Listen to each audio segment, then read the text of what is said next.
अस्सलाम वालेकुम। Talk shock के साथ मैं हूं आसिफ बशीर और मेरे साथ हैं एजाज सैयद। आज हम तीन बड़ी दिलचस्प और अहम खबरें आपके साथ शेयर करेंगे। पहले नंबर पे बात करेंगे बहरिया टाउन के मालिक मलिक रियाज हुसैन, उनके बारे में जो सुप्रीम कोर्ट ऑफ पाकिस्तान ने जो हुक्म दिया था, जो एक डील हुई थी 460 अरब रुपए देने की, उस मुआहिदे की खिलाफ वर्जी के बाद अब ताज़ा तरीन सूरत हाल क्या है, इसके क्या नताइज निकल सकते हैं, इसके ऊपर बात करेंगे। उस मुआहिदे के अंदर क्या खामियां थी, उसके ऊपर बात करेंगे। इस हवाले से हमने मलिक रियाज साहब से भी रब्ता करने की कोशिश की, ताहम उनकी तरफ से हमें कोई जवाब मौसूल नहीं हुआ।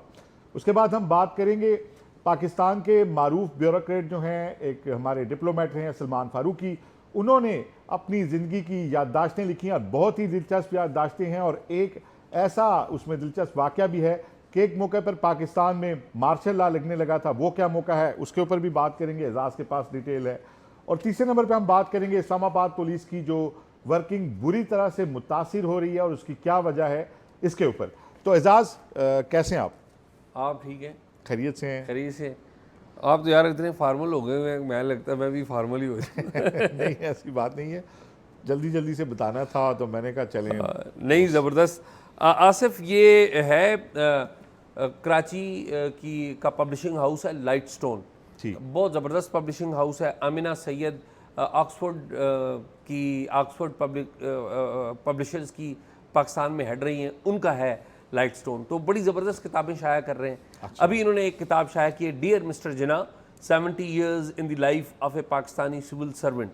सलमान फारूकी साहब के मेमोयर्स हैं, काफ़ी ज़ख़ीम किताब है। सलमान फारूकी साहब ने एक लंबा अरसा पाकिस्तान में सिविल सर्विस में आए, 60s में आए सिविल सर्विस में, अर्ली 60s में, और फिर ये पाकिस्तान में मुख्तलिफ ओहदों पर विराजमान रहे, डिप्टी कमिश्नर भी रहे, फेडरल सेक्रेटरीज रहे, फिर सदर के साथ भी रहे, सफ़ीर भी रहे, सदर के साथ आसफ अली जरदारी साहब के साथ सेक्रेटरी जनरल भी रहे। यानी एक सेक्रेटरी होता है, एक सेक्रेटरी जनरल होता है, तो वो ये रहे, और उसके बाद वफाकी मुंसब भी रहे।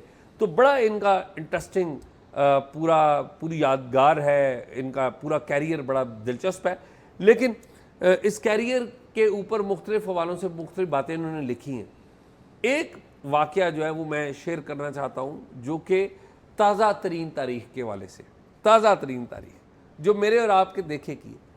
ये वाक़या है 2 मई 2011 को, आपको याद हो कि उसामा बिन लादेन के ख़िलाफ़ एबटाबाद में अमरीकी ऑपरेशन हुआ था। उसके बाद के जो वाक़यात हैं वो उन्होंने लिखे हैं। अच्छा, ये जो किताब लिखी गई है ना, ये यूनी के फारूकी साहब ने खुद लिखी है। ये वो बयान कर रहे हैं और कोई बंदा लिख रहा है, यानी कि इसका थर्ड पर्सन जो है ना, एक सेकंड पर्सन जो है वो लिख रहा है। तो सलमान फारूकी साहब की जो मेमोयर्स हैं उनमें वो बताते हैं कि जब 2 मई 2011 हो गया तो उसके बाद आपको पता है पाकिस्तान में भी बड़ा शोर मचा था, सिविल मिलिट्री ताल्लुकात बड़े सख्त ख़राब हो गए थे, फ़ौज को बड़ा गुस्सा था, और उसके ऊपर एक मेमो का एक स्कैंडल आया था कि जी पाकिस्तान के इंक्वायरी कमीशन बना था, मेमो कमीशन। लेकिन वो कहानी क्या थी? वो कहानी ये थी कि एक मंसूर इजाज़ थे, एक अमेरिकन थे, पाकिस्तानी अमेरिकन, अभी अमेरिकन ही है पक्के। उन्होंने एक उस वक्त प्रेस कॉन्फ्रेंस कर दी या एक बयान दे दिया कि जी पाकिस्तान के जो सफ़ीर हैं, हुसैन हक्कानी उस वक्त सफ़ीर थे अमेरिका में पाकिस्तान के, उन्होंने माइक मोलन को, अमेरिकी एडमिनिस्ट्रेशन को एक मेमो मेरे हाथों में भिजवाया है कि पाकिस्तान की जो हुकूमत है वो टॉपल कर देगी, फ़ौज जो है कब्ज़ा कर लेगी, तो बचाया जाए, सेफ्टी के लिए लिखवाया गया। तो इसके ऊपर फ़ौज बड़ी नाराज़ थी, और यहाँ पर टीवी चैनल्स तो गला फाड़ फाड़ के हमारे टीवी एंकर्स गद्दार साबित कर रहे थे हुकूमत को कि जी इन्होंने क्या किया। और असल जो इशू था कि उसामा बिन लादेन यहाँ पर मौजूद था, उसके ऊपर बात कोई नहीं कर रहा। और ये खबर शाहीन साहब भाई जो हैं उन्होंने पहले फाइल की थी, उसके बाद इमरान खान साहब ने लाहौर जलसे में इसका जिक्र किया था, और उसके बाद फिर मियां नवाज शरीफ ये केस लेके अदालत में गए थे, और सुप्रीम कोर्ट ने इस पे एक कमीशन बना दिया, जस्टिस काजी फाइज ईसा की सरबराही जी। अच्छा, अब हुआ ये कि ये कहते हैं, सलमान फारूकी साहब कहते हैं कि जो तनाव था, तो एक दिन इनको इतला मिली एक पाकिस्तान ऑब्जर्वर के जो सरबराह थे मलिक साहब, जाहिद मलिक, उन्होंने इनसे मुलाकात की। इन्होंने ये किताब में बयान किया। तो जाहिद मलिक साहब ने, अब वो जाहिद मलिक साहब अब इस जान में नहीं रहे, तो जाहिद मलिक साहब ने इनको बताया कि उन्हें किसी ज़िम्मेदार फ़ौजी ज़राए ने, गालिबन रिटायर्ड किसी आला जर्नैल ने बताया है कि फ़ौज ने फ़ैसला कर लिया है कि वो कू कर लेगी और जरदारी साहब को फ़ारग कर देगी, और उसमें जो वादा मुआफ़ गवाह बनेंगे वो सलमान फ़ारूकी साहब बनेंगे, क्योंकि वो जो मेमो का ड्राफ्ट है वो सलमान फ़ारूकी साहब ने अप्रूव किया था। इनके अप्रूव से वो गया है अमेरिकी एडमिनिस्ट्रेशन को। सलमान फ़ारूकी साहब बताते हैं कि मुझे शुरू में ये बात यकीन नहीं आई, कि मैंने कहा ये तो है ही नहीं, हकीकत ही नहीं है, क्योंकि मेरा तो इससे कोई ताल्लुक़ ही नहीं है। अच्छा, फिर कहते हैं कि जी मैंने शुरू में तो इस बात पर ध्यान नहीं दी, लेकिन कुछ दिनों के बाद सना न्यूज़ एजेंसी, जिसके मालिक शकील तुराबी हैं, सना न्यूज़ एजेंसी की तरफ से एक ख़बर आई कि जी वो जो ड्राफ्ट है वो तो सलमान फ़ारूकी साहब ने अप्रूव किया था। अब ज़ाहिर ये बड़े हैरान हुए कि ये क्या हुआ। इन्होंने सेक्रेटरी इंफॉर्मेशन उस वक्त के उनसे बात की थी। फिर इन्होंने बात की शकील तुराबी साहब से, जो कि सना न्यूज़ एजेंसी के मालिक हैं। इन्होंने कहा कि इस खबर की तरदीद जारी करें क्योंकि ये गलत है। तो शकील तुराबी साहब ने बकौल इनके कहा कि जी मैं क्यों खबर की तरदीद जारी करूं, एक सेंसिटिव एजेंसी जो है उसके मेजर जनरल ने, सिटिंग मेजर जनरल ने मुझे ये खबर बताई है कि आपने ऐसा किया है, तो मैं इसकी तरदीद क्यों जारी करूं। इन्होंने कहा कि इसके ऊपर मैंने जलपा शाह, जो कि उस वक्त ISI के चीफ थे, उनसे बात की। तो उन्होंने कहा जी ये तो गलत बात है और हमारा ISI का ये ताल्लुक़ नहीं है इससे, और ये ISI ने खबर नहीं दी, और मुझे ज़ाती तौर पे पता है कि ये मेमो किसने लिखा है। ये जनरल पाशा ने ये बात इनको बताई। फिर इन्होंने जनरल कियानी से भी बात की कि ये जी इस तरह ये खबर आई है। तो खैर जनरल कियानी ने भी कहा कि ये बात गलत है जी, ये तो मामला ये है कि मुझे भी पता है कि ये मेमो किसने लिखा है। खैर ये एक तो ये वाक़या बयान किया उन्होंने कहा कि जी फिर इतलात ये आ रही थी कि फ़ौज जो है वो कब्ज़ा कर लेगी, ठीक है, कि इस तरह की बातें। फिर सलमान फ़ारूकी साहब आगे जाके एक और इसी वाक़े से जुड़ा हुआ वाक़या बयान करते हैं कि सदर आसिफ अली ज़रदारी ईवान सदर में बेहोश हो गए। कहते हैं मैं इसी वाक़े के तसलसल में बयान करते हैं, कहते हैं एक दिन मैं बैठा हुआ था तो मुझे ईवान सदर से फ़ोन आया कि सदर साहब कोलैप्स कर गए हैं। कहते मैं पहुंचा ईवान सदर में और पता लगा कि ईवान सदर में मलिक रियाज हुसैन साहब थे सदर साहब के साथ, और सदर साहब उन दिनों बड़े डिफाइंड थे। वो कहते थे कि मुझे अगर हटाया गया तो मैं रजिस्ट करूँगा। आसिफ ज़रदारी साहब 2011 की वाक़यात है। तो कहते हैं कि हमने अंदर जाने की कोशिश की तो उस सारे इलाके को सदर का जो मिलिट्री का जो स्टाफ था उसने घेरा हुआ था, यानी कि उनका जो मिलिट्री का स्टाफ था वो हमें आगे जाने नहीं दे रहा था। फिर बड़ी मुश्किल से ये आगे गए, लेकिन सदर से मुलाकात का इन्होंने लिखा कि हमारी हुई। हमें बताया गया कि जी सदर साहब इस तरह कोलैप्स कर गए, तो रहमान मलिक साहब भी वहाँ पर आ गए। वो एयर एम्बुलेंस का बंदोबस्त कर रहे थे कि एयर एम्बुलेंस के ज़रिए इनको बाहर भेजा जाए। जबकि मिलिट्री जो थी वहाँ पर, जो मिलिट्री के ऑफिसर्स थे, उन्होंने बताया कि जी सदर साहब को कंबाइंड मिलिट्री हॉस्पिटल रावलपिंडी मुंतकिल किया जाएगा CMH में, कि ये आर्मी चीफ जनरल कियानी चाहते हैं कि जी उनको मुंतकिल किया जाए। लेकिन उनको कन्वे किया गया कि नहीं जी, फैमिली इनकी चाहती है कि ये दुबई या लंदन जाएंगे, सदर साहब दुबई या लंदन जाएंगे उनकी यानी कि इलाज के लिए। तो कहते हैं कि जी फिर हमें बताया गया कि सदर साहब जो हैं वो बहाल हुए और वो सोने चले गए। कहते हैं जी हम वापस चले गए। कहते हैं अगले दिन जब हम आए तो पता चला कि सदर साहब आए हैं, सदर साहब से इनकी आमना सामना भी हुआ। तो पता ये चला कि सदर ज़रदारी साहब जा रहे हैं दुबई में, एयर एम्बुलेंस आ गई हुई है। तो सदर साहब जो हैं वो हुसैन हक्कानी साहब को अपने साथ लेके जाना चाहते हैं। ये अब वो सूरत हाल है कि हुसैन हक्कानी साहब जो कि अमेरिका में पाकिस्तान के सफ़ीर हैं, वो पाकिस्तान में आए हुए हैं। मेमो का जो तनाज़ा है वो बना हुआ है, मीडिया शोर मचा रहा है, गद्दारी के फतवे जारी कर रहा है, और ज़रदारी साहब के पास हैं हुसैन हक्कानी साहब। उन्होंने प्रेसिडेंसी में रिहाइश रखी थी। उन्होंने प्रेसिडेंसी में रखी थी रिहाइश, और उन्हें बुला लिया गया था अमेरिका उन्हें से। अमेरिका से बुलाया गया। जो मीनवाइल ये भी हुआ था कि जो यूसुफ रज़ा गिलानी है प्राइम मिनिस्टर हैं, उन्होंने आर्मी चीफ और DGI के सामने हुसैन हक्कानी साहब को बुलाया था और हुसैन हक्कानी साहब ने इस्तीफ़ा दे दिया था, अपने ओहदे से इस्तीफ़ा दे दिया था। तब सदर साहब जो हैं वो चाहते हैं कि हुसैन हक्कानी साहब जाएं। सदर साहब ने जब कहा तो इन्होंने, सलमान फारूकी साहब ने उसकी मुखालफत की। इन्होंने कहा ये अच्छा तासुर नहीं बनेगा, और फिर सलमान फारूकी साहब ने कहा कि चेक कर लें कि उनका नाम ECL पे है या नहीं। और रहमान मलिक साहब भी वहाँ पर थे, तो रहमान मलिक साहब भी समझदार आदमी थे, उन्होंने उस वक्त कोई बात नहीं की, वो बाहर कमरे से चले गए। यानी कि इस सारे मामलात में जो टेंशन थी इतनी अरूज के ऊपर थी कि लोग परेशान थे कि सदर साहब एक बंदे को साथ लेके जाना चाहते हैं और उस बंदे को साथ लेके जाना चाहते हैं जिसके पीछे उस वक्त की जो फ़ौज और उसकी इंटेलिजेंस एजेंसियाँ वो लगी हुई हैं। खैर मामला ये हुआ आगे चल के कि इन्होंने तो मुखालफत की। बाद में इनके पास एक नोट आया कि जी सदर की ख्वाहिश है कि वो उनको लेके जाएं और सलमान फारूकी के नीचे साइन हो, विच ही डिडंट साइन। तो कहते ये हैं कि आगे चले उस दिन तो मामले की जो नज़ाकत को देखते हुए हुसैन हक्कानी साहब, उन्होंने कहा यार मैं नहीं जाता सदर साहब के साथ, and he refused going to abroad with Asif Ali Zardari साहब। तो ये बड़े दिलचस्प वाक़यात हैं जो इन्होंने लिखे हैं, और भी बहुत सारे वाक़यात हैं, वो जूजू आते जाएंगे, मैं सुनाते जाएंगे, लेकिन ये एक बड़ा वाक़या है कि जिसमें सदर जरदारी साहब जो है वो सदर थे और कोलैप्स कर गए, और आज इत्तेफाक की बात है जब हम बात करें वो आज भी सदर है। और इंटरेस्टिंग बात जो सलमान फारूकी साहब ने लिखी कि सदर जरदारी साहब जब बाहर गए और ज़ेर इलाज रहे, दुबई में ये अमेरिकन हॉस्पिटल में थे, तो इनका कहना यह है कि जो आर्मी चीफ थे जनरल कियानी, वो मेंटेन ये करते थे कि नहीं जरदारी साहब को उनके ओहदे से वो हो जाएंगे, वो अपनी मुद्दत पूरी नहीं करेंगे क्योंकि उनकी तबीयत जो है वो नासाज है, उनकी तबीयत नासाज है।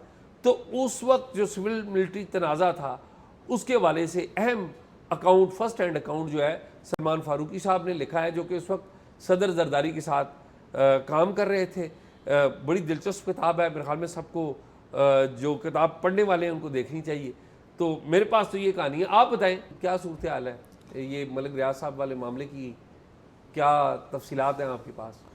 देखें, मलिक रियाज साहब की आपको याद है ना कि 460 अरब रुपए का उनको सुप्रीम कोर्ट ऑफ पाकिस्तान ने कहा था जी कि आप ये फ़ाइन पे करें। जो मलीक डेवलपमेंट अथॉरिटी की ज़मीन थी 17,000 एकड़, ठीक है, उसका एक इलीगल तबादला हुआ था। मैं आपको थोड़ा सा इसका बैकग्राउंड भी बता देता हूँ। और इसमें जो ऑर्डर आया था ना, उसमें आप देखें कि सुप्रीम कोर्ट ऑफ पाकिस्तान की तरफ से कितनी ज़्यादा उसके अंदर झोल थे उस फैसले के अंदर। बुनियादी तौर पे नैब कराची एक इन्वेस्टिगेशन कर रहा था। 17,000 एकड़ ज़मीन मलीक डेवलपमेंट अथॉरिटी की एक्सचेंज हुई बैरिया टाउन के साथ।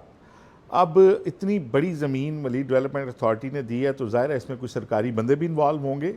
और ज़मीन बदले में कहाँ पे दी गई?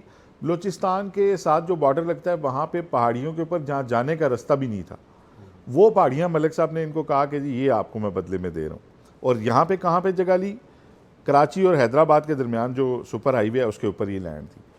तो अब इसकी पहले तो इन्होंने एक इंक्वायरी थी, बाद में उसे इन्वेस्टिगेशन में बदल दिया और सर्वे ऑफ पाकिस्तान से जो है ना इसमें उन्होंने हेल्प ली थी और एक बड़ा ही सॉलिड किस्म का रेफरेंस था। और इसकी जो लागत थी ना एजाज, ये थी 1800 अरब रुपए। 1800 अरब, 1800 अरब रुपए मालियत का ये रेफरेंस। इंटरेस्टिंग। ये मामला क्योंकि साथ ही सुप्रीम कोर्ट ने टेकअप किया हुआ था, तो सुप्रीम कोर्ट ऑफ पाकिस्तान में उस वक्त के जो बादशाह सलामत थे उनका नाम था साकिब निसार। ठीक, उन्होंने मलिक रियाज से आई डोंट नो कि किस बुनियाद पे 460 अरब रुपए में 1800 अरब के रेफरेंस को 460 अरब में उन्होंने फाइनल कर दिया। ठीक है जी, ठीक है।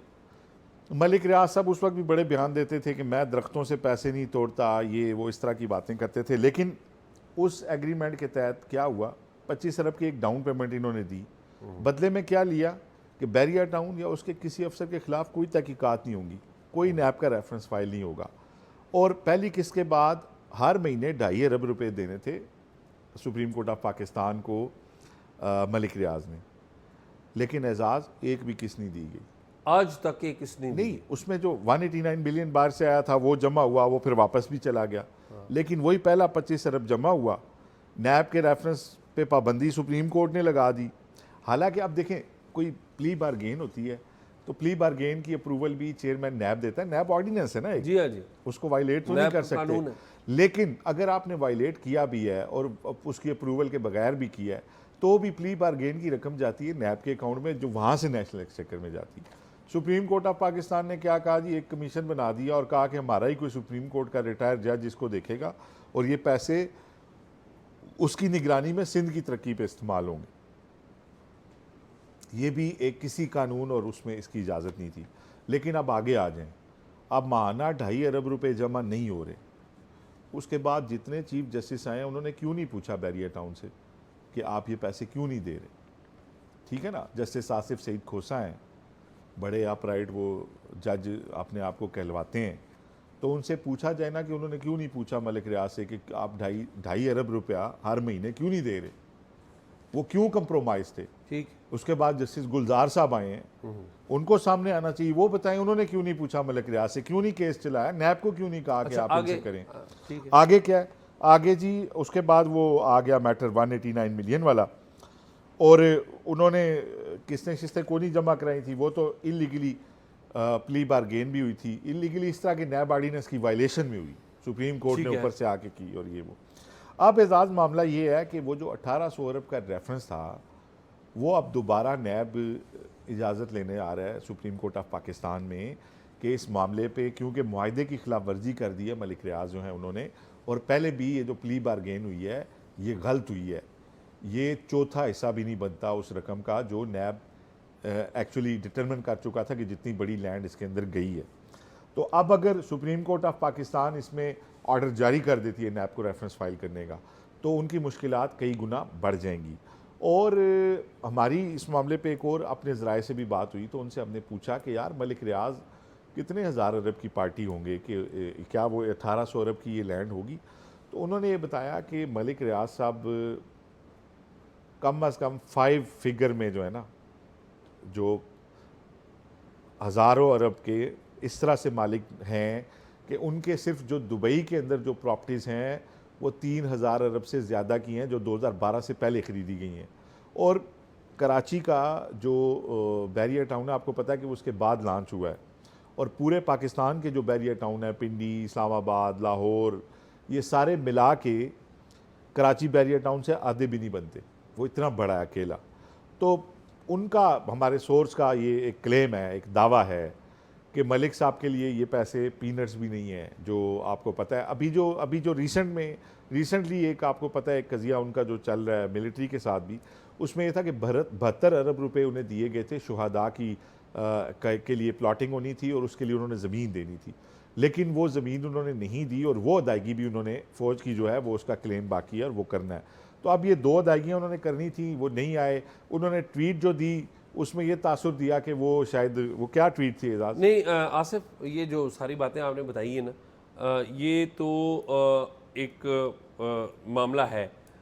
हमने रब्ता करने की कोशिश की है मलिक रियाज से, वो तो रब्ते में नहीं आए, लेकिन उन्होंने जो ट्वीट दिया है वो हम पढ़ देते हैं ताकि उनकी साइड ऑफ स्टोरी वो आए। मलिक रियाज साहब ने ये ट्वीट किया जी 26 तारीख को, और आपको याद हो हमने 5 हफ्ते पहले कहा था कि मलिक रियाज साहब के बारे में एक केस जो है वो तकरीबन तैयार हो चुका है, और ये उसके बाद की बात है। 5 हफ्ते पहले मलिक रियाज साहब लिखते हैं कि मेरी सारी ज़िंदगी अल्लाह ताला ने हमेशा मुझे अपने असूल पर कायम रहने की रहनुमाई की है। मैं किसी भी मामले में सियासी फ़रीक ना बनूँ। अब 1 साल से ज़्यादा अरसे से मुझ पर समझौता करने के लिए बहुत दबाव है, लेकिन मैं कभी भी किसी को इजाज़त नहीं दूँगा कि वो मुझे सियासी मकासद के लिए प्यादे के तौर पर इस्तेमाल करे। पाकिस्तान में जदीद तरीन प्रोजेक्ट्स मुतारफ़ करवाने पर मुझे और मेरे कारोबार को हमेशा निशाना बनाया गया है। 1996 से आज तक मुल्क की तरक्की में किरदार अदा करने की सज़ा भुगत रहा हूँ। मैंने माजी में अल्लाह ताला की मदद से इस तरह के दबाव का पूरी हिम्मत और ताकत के साथ सामना किया है। आज भी ज़ाती हैसियत में मैं पूरे यकीन के साथ कह सकता हूँ, ओवर माई डेड बॉडी, अपनी बीमार हालत और परेशानी के बावजूद मैं अल्लाह की मदद से इस मुसीबत का सामना करने के लिए साबित कदम हूँ। रोज़ाना मालियाती कारोबारी नुकसान बर्दाश्त कर रहा हूँ और पूरी तरह दीवार के साथ धकेल दिया जा रहा हूँ, लेकिन किसी दबाव के हथकंडों के सामने हथियार नहीं डालूंगा। अल्लाह ताला इस मुश्किल दौर में इज़्ज़त के साथ मेरी रहनुमाई और मदद करेगा और मुझे सुरखरू करेगा इंशाल्लाह। ये मलिक रियाज साहब का पॉइंट ऑफ नहीं, व्यू। लेकिन वो किस असूल की बात कर रहे हैं? सुप्रीम कोर्ट ऑफ पाकिस्तान ने जब उनको कहा है 460 अरब जमा कराएं, वो कमिट कर चुके हैं, 25 अरब की डाउन पेमेंट दे चुके हैं। इस ट्वीट तो के बाद अब कौन से असूल की वो बात कर रहे हैं? हालांकि उनका मामला 460 अरब का सुप्रीम कोर्ट का 72 अरब का शुहदा का था, जो अब कई गुना बढ़ चुका है कि बहुत तवील अरसे से उन्होंने वो नहीं दिए। वो आके अपने फाइनेंशियल मामला क्लियर करें। उन्हें किसने कहा कि वहां से क्लियर कर दें? तो वो अच्छा, खबर क्या है? अभी मुझे ये बताएं, वो इश्तिहारी किस केस में हुए हैं? देखें ना, बात यह है कि वो अपनी चीज़ों, अपनी साइड से अपनी चीज़ों को क्लियर करें। 189 मिलियन के ऊपर आके जवाब दें, अपनी चीज़ों के ऊपर जवाब दें ना। तो खैर, इसके ऊपर तो अगर उनका कोई मौक़िफ़ आया तो हम ज़रूर देंगे। अगली खबर एजाज में आपको ये देना चाह रहा था कि इस्लामाबाद पुलिस के की जो नहीं, वर्किंग मैं है। वो बता दूं उसमें। जी जी आपको पता है पिछले दिनों नैब ने छापे मारे थे बैरियर टाउन के दफातर में। वो कहानी क्या थी? वो कहानी ये थी कि नैब जो है, नैब बैरियर टाउन के मलिक रियाज के ख़िलाफ़ एक मुकदमा बना रही थी, रेफरेंस बना रही थी, और वो रेफरेंस बनाने के लिए छापे मारे गए थे। इनके मुताबिक पैसे, एक कंपनी है गैलेक्सी नाम की कंपनी है, उसके ज़रिए पैसों का लेन देन इलीगली हो रहा था पाकिस्तान में। यानी पाकिस्तान से बैरून मुल्क पैसे आ जा रहे थे इलीगल तरीके से। ये नैब हुकाम का बताना है। लेकिन उन्होंने कहा कि जी, मेरी बात हुई नैब हुकाम से, उन्होंने कहा कि जी हमने छापे मारे, लेकिन 50 करोड़ कम से कम होने चाहिए। लेकिन वो जो मालियत थी ना, वो 50 करोड़ से कम थी, इसलिए वो रेफरेंस नहीं बन सका। लेकिन मुझे ये बताया गया कि मलिक रियाज हुसैन के बारे में नैब ने एक रेफरेंस की मंजूरी दे दी, और ये वही रेफरेंस है जो आप बता रहे हैं, और इसकी यकीनी तौर पे परमिशन जो है वो सुप्रीम कोर्ट से लेगी। अच्छा आसिफ, आपने कल कहा था कि कोई अगर कोई अच्छा काम भी करेगा, हम बुरे कामों को तो हाईलाइट करते रहते हैं, तो अच्छा काम भी कोई अफसर करेगा तो उसको हाईलाइट करेंगे। तो कोई ऐसी कहानी आई आपके पास? एक कहानी है, लेकिन मैं एक छोटा सा आपसे तबसरा भी वो कर दूं। कल किसी ने एक कमेंट लिखा था कि सेक्रेटरी साहब से आपने कितने पैसे लिए हैं। देखिए ना, अब अगर आप किसी के बारे में कोई कलमा खैर अगर कह दें तो उसको भी लिया जाता है कि शायद आपने कोई कंप्रोमाइज़ किया होगा या ठीक। तो हम अगर किसी भी बंदे का जिसका हम यहाँ अच्छा जिक्र कर रहे हैं, अगर उसकी कोई नेगेटिव बात किसी के इल्म में हो तो हमारे से ज़रूर शेयर करें, हम वो भी सामने लाएंगे। ऐसी कोई बात नहीं है। आज एक जो अच्छी कहानी है, साथ उसके एक थोड़ी सी सैड स्टोरी भी हो जाएगी। एक बड़े अच्छे अफसर हैं पुलिस के, ASP जब आए थे तब इन्होंने सखर में सुसाइडल्स के साथ सामना हो गया था, खुद को हमला आवरों के साथ। हाँ, वो बड़ी दलेरी से इन्होंने ये फ्रंट से लीड करते रहे हैं, SSP होते हुए भी लीड करते रहे हैं। बाद में घोटकी में इन्होंने जब डाकुओं को मारा था रैंसम के लिए जो आते थे, तो उनको लड़काना में शायद मारा था। उससे पहले सिंध के डाकुओं से लड़ाई होती रही। सिंध के डाकुओं से लड़ते रहे हैं, और पाकिस्तान पुलिस मेडल के लिए नाम गया मसूद बंगिश। जी। यंग अफसर हैं, एनर्जेटिक आदमी हैं, और इनको वहाँ पे पहले तो थोड़ा सा इनकी शिकायतें भी हुई, सियासी लोगों ने की। लेकिन जब पीपल्स पार्टी की लीडरशिप ने इन्हें बुलाया तो ये दबंग अफसर था। इसने कहा जी मेरा तो सियासत से तल्लक ही नहीं है और मैं तो काम, तो फिर इसको बड़ी पजीराई भी मिली। ठीक। तो बड़े दबंग अफसर थे। लकीली इस्लामाबाद आ गए थे, यहाँ पे बड़ा अच्छा काम कर रहे थे। बल्कि आपको याद होगा कि 9 मई के बाद जब इमरान खान जो हैं वो अरेस्ट हुए थे, तो वो इनके ऑफिस भी चंद घंटे गुजार के गए थे। मैं इन्हें उसी वाले से जानता हूँ, जब ये SSP सिक्योरिटीज़ थे इस्लामाबाद में, डिप्लोमेटिक इनक्लेव की सिक्योरिटी इनके पास थी, तो मैं तब से इन्हें जानता हूँ। इन्होंने बड़ा अच्छा वहाँ पे मैकेनिज्म अच्छा, बनाया इनकी हुआ। पर्सनैलिटी की ना 2 साइड्स थी। एक तो दबंग अफसर हैं, फ्रंट से लीड SSP हैं, तो लड़ने भी खुद जा रहे हैं, आगे हैं। SHOs और बाकी लोग साथ हैं इनके, DSPs SPs, लेकिन फ्रंट से लीड करते हैं। और दूसरी साइड ये थी कि पहली दफ़ा खबरें आई थी इनकी, जो इनके बारे में वो ये आई थी कि इन्होंने 400 बंदे को ना तबलीग पे भेज दिया। तो IG सिंध ने बुला लिया। उन्होंने कहा भाई महकमा चलाना है, आप कैसे अफसर हैं? उन्होंने कहा जी ये घोस्ट एम्प्लाई थे, आते ही नहीं थे, तो मैं ज़रा ना इनको लाल राम की तमीज़ भी सिखाना चाहता हूँ, तो सह रोज़ा लगा के वापस आएंगे तो मैं इनसे काम लूँगा। तो मैंने अभी फ़िलहाल इन्हें भेज दिए। तो ख़ुद ये इनका ये सूरत हाल थी कि इनके ऑफिस में जो जो जो आते थे ना मेहमानों के लिए जो चाय पानी, वो अपनी जेब से करते थे कि ये सरकार के पैसे से नहीं होना चाहिए। नेक आदमी थे, तहज्जुद गुजार आदमी, रोज़े रखने वाले, और बड़े मुत्तकी आदमी भी थे, मैं कहना ये चाह रहा हूँ। तो और SSP इस्लामाबाद में लग गए सिक्योरिटी के। खान साहब जब इनके पास रहे 6-7 घंटे, तो वो भी बड़े मुतासिर हुए इनसे, और इनको फिर वो नाम से बुलाते थे। उसके बाद ये हुआ कि इनको इन्वेस्टिगेशन में ले आए, तो ये आना नहीं चाह रहे थे कि इन्वेस्टिगेशन में आपको पता है कि बहुत सारे दबाव भी आते हैं, चीज़ें आती हैं। तो खैर इन्वेस्टिगेशन से फिर ये अभी जो है चले गए हैं DPO जो है SSP चारसद्दा, और जाने की हो जो गई वजह है यार। ना, हाँ प्रमोशन प्रमोशन तो क्या, यहाँ भी SSP वो थे। वो असल मामला ये है कि अभी जो IG साहब आए हैं ना, वो बहुत ज़्यादा एनर्जेटिक हैं और वो सिर्फ 2 घंटे एजाज नींद लेते हैं। अच्छा। तो इस्लामाबाद के जो ऑफिसर्स हैं ना, उनकी कारकर्दगी थोड़ी इससे मुतासिर हो रही है कि रात 3:30 3-2:30 बजे रात को मीटिंग्स ख़त्म होती हैं। हाँ। तो वो ना अभी SSP ट्रैफिक भी बीमार हैं, कल हॉस्पिटलाइज रहे हैं, दवाई ली है उन्होंने। बहुत सारे अफसर, क्योंकि दिन को पब्लिक डीलिंग होती है और ये चीज़ें, तो IG साहब को ये देखना चाहिए कि कौन से अफसरों से रात में काम लेना है, शायद वो अलहदा टीम बना लें, तो मेरा ख्याल है बेहतर हो जाएगा। तो हमारे मसूद बंगेश साहब तो यहाँ से चले गए, अच्छे अफसर थे इस्लामाबाद में, उन्हें मिस किया जाएगा।